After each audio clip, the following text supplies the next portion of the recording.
मुझे एक कहानी याद आ रही है, शिव जी की भक्तों की है, बहुत अच्छी, ध्यान से सुने आप और हम इसको सुने और समझे। दो देवियां थी, दोनों शादीशुदा थी, पड़ोस में रहा करती थी, पड़ोसन थी। एक का नाम था गंगा और एक का नाम था रूपा।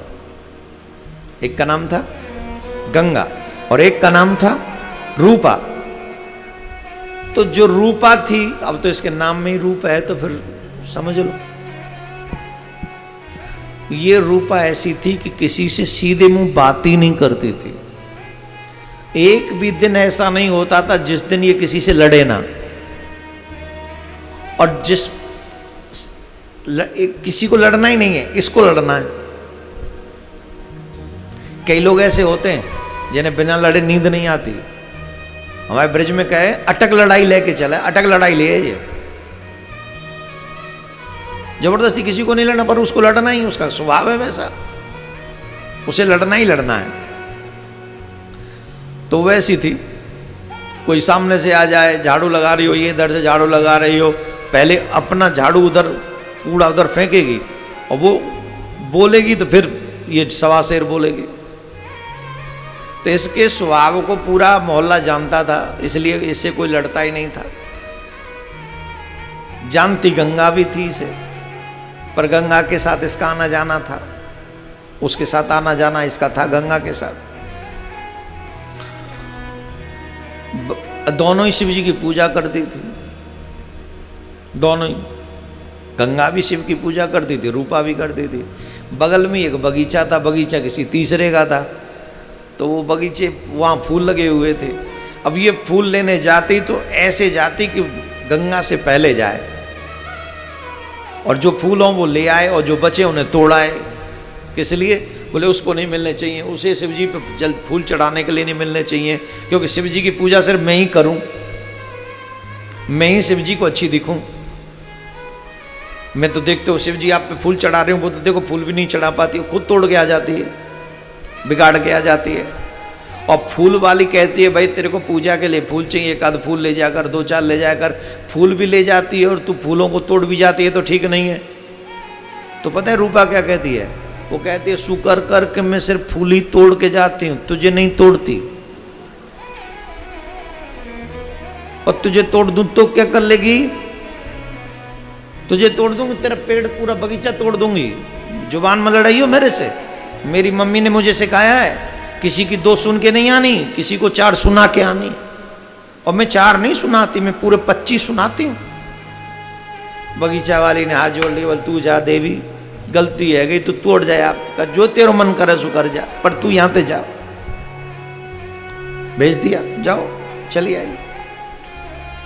अब बताओ ये भी भक्ति कितनी अच्छी भक्ति है ना।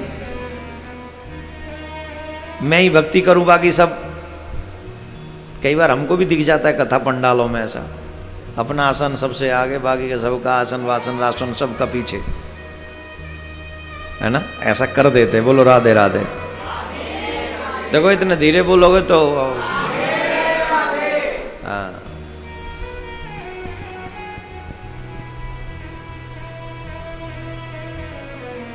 तो एक बार दोनों गंगा और रूपा तालाब पे पानी भरने गई, और तालाब पे पानी भरने के लिए गई तो दोनों जनी मटका भर के ला रही थी। तो मार्ग में एक बूढ़े बाबा मिले, ध्यान से सुने। एक बूढ़े बाबा मिले और बूढ़े बाबा ने कहा कि मेरे से चला नहीं जा रहा है, बहुत जोर से प्यास लग रही है, हमें जल पिला दो। तो रूपा लपकती सी बोली, हम कोई तेरी नौकरानी लग रही है का, जो तो पानी पे बाद है, जल पे बाद है, तेरे हाथ ना है, अपने आप चले जा तालाब पे पिया। तो बाबा ने कही लाली तू देख ना रही, मैंने को बूढ़ो है गए हूँ, मुँह पे अधिक चलो ना जा रहे हो, पिवाए दे। तो फिर बोली लपकती सी, मैंने कही का तू बूढ़ो है जा, मोते पूछ की बूढ़ो भयो का, और तू अकेलो ही बूढ़ो भयो दुनिया में, और कोई बूढ़ो ना भयो का। गंगा बोली बहन वयोवृद्ध हैं, और वयोवृद्ध हैं, जल मांग रहे हैं, कुछ और तो नहीं ना, जल पिला दो। तो रूपा भड़क गई गंगा पे, हाँ तेरी तो आदत है सबके सामने अपने आप को राज बनाती है, श्रेष्ठ बनाती है और हमारा अपमान करती है। तो इतनी अच्छी है, बड़ी देवी, तो खुद ही पिवा दे, हमसे क्यों पूछ रही है। कई लोगों को बहुत ज्यादा बोलने की आदत होती है, बिना बोले वो रह ही नहीं सकते। वो तेरी आदत, तू पिला दे, बोल चल तू बैठ, मैं पिला के आते। तो बाबा के पास जल लेके गई गंगा, बोले बाबा जल पी लो। बोले मैं जल तो पी लूँ बेटा, अब तो तू मुँह पिवा जावेगी, पर थोड़ी देर बाद मुँह फिर प्यास लगेगी तो फिर को पिवावेगो। बोले बाबा बताओ जाके काजी का सेवा करूं। बोले मेरी बगल में कुटिया है, वहाँ घड़ा धरे, एक घड़ा बल्ले चल, एक घड़ा भरया। बोल चलो बाबा। अरे सुन नहीं है कवाने रूपाते कही, बाबा यूँ कह रहे हो एक घड़ा में पानी भरया, सही कह रहे हो, हम थोड़ी रोज आएंगे अपने भाई बेचारे अभी फिर दोबारा, या कि घड़ा में पानी भरया में चल। बोले तो पहली ना ही करी, इन बूढ़े के चक्कर में ना आना चाहिए। पता ना है बूढ़े एक काम करो करवे जाओ तो 10 काम वैसे बता देते। अब बताओ घर में माँ सास ससुर है सब है, ये सेवा देखें कि आप या को मटका भरे। अरे बहन ने चल, तो प्यार से लेके गई और कहा कि आप चलिए। तो लेके गए वो मटका पानी भर के। बाबा की झोंपड़ी में गए तो वहां बड़े बड़े विचित्र विचित्र मटका, कई मटका, मिट्टी के भी मटका, रजत के भी मटका, स्वर्ण के भी मटका झोंपड़ी में।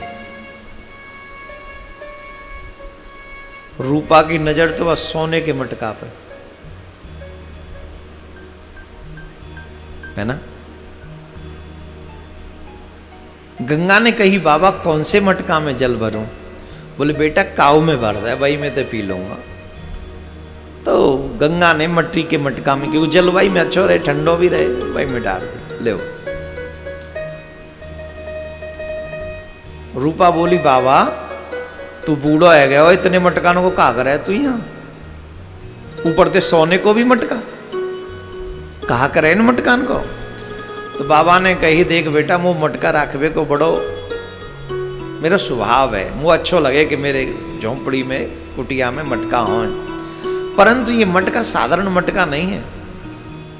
गुप्त रूप से हमें अगर देखेगी तो बड़ो धन भरे करे हो।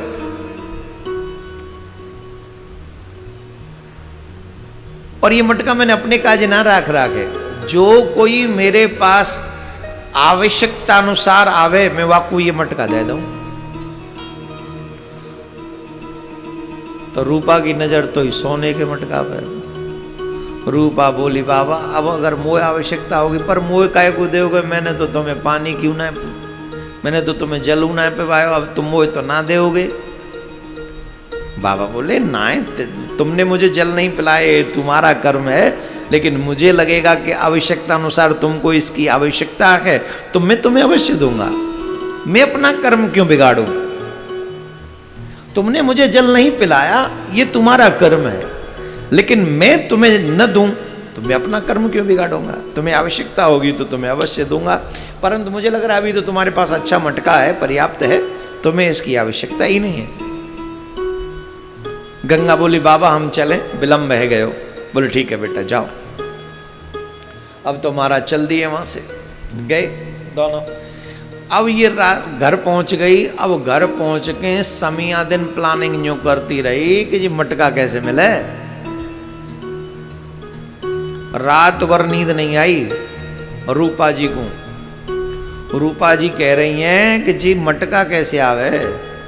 बाबा ने तो कह दी कि मटका तुम पे है तो तुम्हें तो आवश्यकता है ही नहीं, अब क्या करें, अब क्या करें, क्या करें।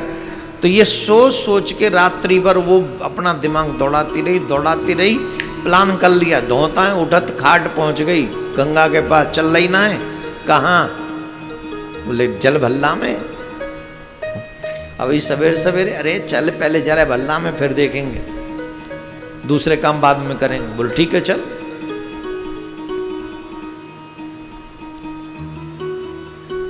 तालाब पे पहुंची, गंगा के हाथ में अपना मटका पकड़ाई दियो। किले ने पकड़ी में हवा लाई। मटका पकड़ा दियो। गंगा एक एक हाथ ते अपनो मटका, एक हाथ ते बा को मटका पकड़ के तालाब में किनारे से पे खड़ी है। अब वो आई और आई वहां खड़ी वही रूपा ने आया कि वहां में धक्का मार दिया। कौन में? गंगा में। वो गिरी किनारे पे, दोनों मटका धम। अब जट लड़ पड़ी। बता तो पे तो कोई काम ही ना हो ढंग से, तो मटका पकड़ा के तो मैंने जुल्म कर लियो, अपराध कर लियो। बता मेरो मटका तैने फोड़ दियो है? मैं अपनी सास है का जवाब दूंगी, मेरी सास लड़ेगी वहां। अजी मटका कोई ऐसे आमे और लड़े सो लड़े। गंगा बोली मैंने जानबूझ के थोड़ी फोड़ो, तू आए के बिड़ गई, वो गिर गई। बोले मैं बिड़ गई तो मेरो मटका ना सामान तो नहीं कर दे, फोड़ो का कुएं। मैंने लड़ा तो हाथ मत, मैं ले आऊंगी तेरे का जो मटका, लड़े मत। ले आऊंगी, ले आऊंगी का मतलब है? चल वो बाबा कह रहे हो ना जरूरत हो तो तुम मटका ले जाइए। बोले हम वो तो आवश्यकता ना, मैं तो घर में दूसरों रखे। बोले ना चल चल बाबा के पास चल। दोनों जाई भाई, झोंपड़ी में पहुंची। और झोंपड़ी में जब पहुंची तो बाबा वहीं बैठे हुए। बाबा ने पूछी कैसे आई हो? बोले बाबा हम आप मटका फूट गए, देखो यानी हम मेरो मटका फोड़ दियो जे भाई वो वही सबरी बात 10 सुना दें। तो बाबा बोले कोई बात नहीं, ये मटका रखें, उठा के ले जाओ, जो सा तुम्हें पसंद आवे। तो रूपा जी है तो एक ही पसंद हो भाई के का तो मटका फोड़ो। लोग तो आजकल टांट फोड़ दें तो एक दूसरे ने की सोने के काज, वो तो मटका ही हो। सर फोड़ देते हैं आजकल सोने के लिए, दौलत के लिए, शोहरत के लिए। क्या नहीं कर सकते आज का व्यक्ति। पैसा चाहिए कोई कितना भी गिरवा लो, राधे राधे बोलना पड़ेगा, ऐसे नहीं। तो मेरे प्यारे रूपा ने सोने का घड़ा पकड़ लिया। और जब सोने का घड़ा पकड़ा कहने लगी बाबा मैं जाती हूं। बोले हाँ जा। बाबा ने पूछा गंगा से, गंगा तेरा भी तो मटका फूट गया, तू भी तो ले ले। बोले नहीं बाबा घर में है, मुझे मटके की कोई आवश्यकता नहीं। अरे नहीं बेटा ले ले, तू भी ले ले। बोले मुझे आवश्यकता नहीं, मैं ले लूंगी। बोले मैं कह रहा हूं ले ले। तो गंगा ने मिट्टी का मटका उठाया। कहेगा मिट्टी का, वहां चांदी का भी था, वहां पीतल का भी था,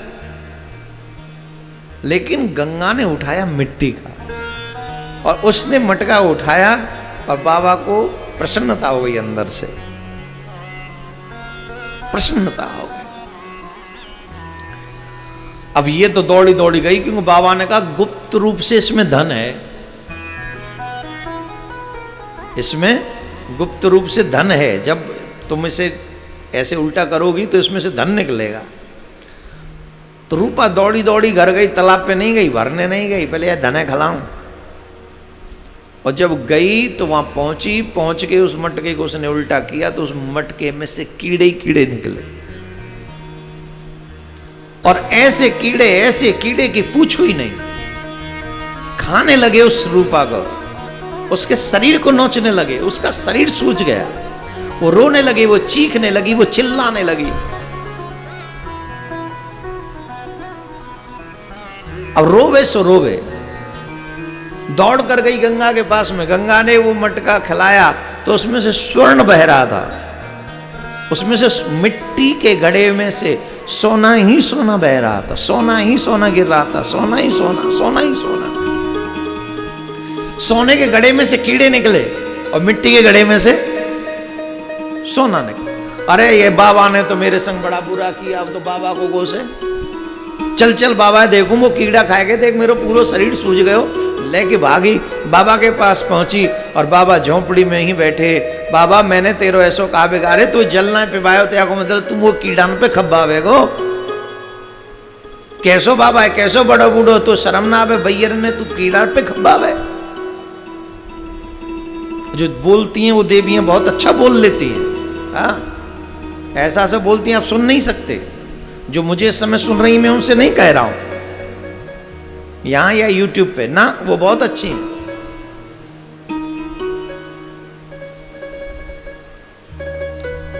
बाबा याने जल पिवा दिए तो तेने यार तू सोना दे रहे है, और मैंने तो जल नहीं पिवाया तो कीड़न पे खब्बा दी। तो बाबा बोले बेटा न तो मैंने इसे स्वर्ण दिया और न मैंने तुझे कीड़े दिए, ये पात्र तो मैंने दिए पर इन पात्रों में सही मायने में तुम्हारे ही कर्म का फल था। इन पात्रों में कुछ और नहीं, तुम्हारे ही कर्म का फल था। यथार्थ सत्य क्या है? वो बाबा कोई और नहीं, बाबा भोलेनाथ थे। बाबा भोलेनाथ ही थे, व्यक्ति की परीक्षा करने आए थे, दिखाने के लिए तुम शिव भक्ति करते हो, लेकिन तुम्हारे वास्तविक मन में है क्या? ये कि तुम बूढ़े को जल नहीं पिला सकते, ये कि अपने साथ भक्ति करने वाले को पुष्प भी नहीं दे सकते। बाबा भोलेनाथ इन सब बातों से कभी प्रसन्न नहीं हो सकते। बाबा प्रसन्न हो, महादेव आप पर प्रसन्न हो, इसके लिए आपको सतोगुणी होना चाहिए, आपके हृदय में दीनता होनी चाहिए। जैसे गंगा के मन में था, कोई जब आवश्यकता अनुसार व्यक्ति दिखे तो आपके हृदय में दया आ जानी चाहिए, करुणा आ जानी चाहिए, किसी से अपशब्द नहीं बोलना चाहिए। जब अपशब्द आप बोलते हैं तो भगवान आपसे रुष्ट हो जाते हैं। बोलो राधे राधे। ऐसे नहीं बेटा, ये तो तुम्हारे ही कर्म का फल है। आज भी इस समय संसार में, इस ब्रह्मांड में जो हो रहा है, हमें हमारे ही कर्म का फल मिल रहा है। नदियां रोक दी, पहाड़ काट दिए, पेड़ काट दिए, शहरों में प्रदूषण बढ़ा दिया, उन सब का दंड हम सबको भोगने को मिल रहा है। इसलिए हम सबको चाहिए कि हम दूसरों को सुख देने का प्रयास करें, दुख देने का नहीं। जब हम दूसरों को सुख देने का प्रयास करेंगे, आप विश्वास कीजिए महादेव आपकी हर चिंता का निवारण कर देंगे।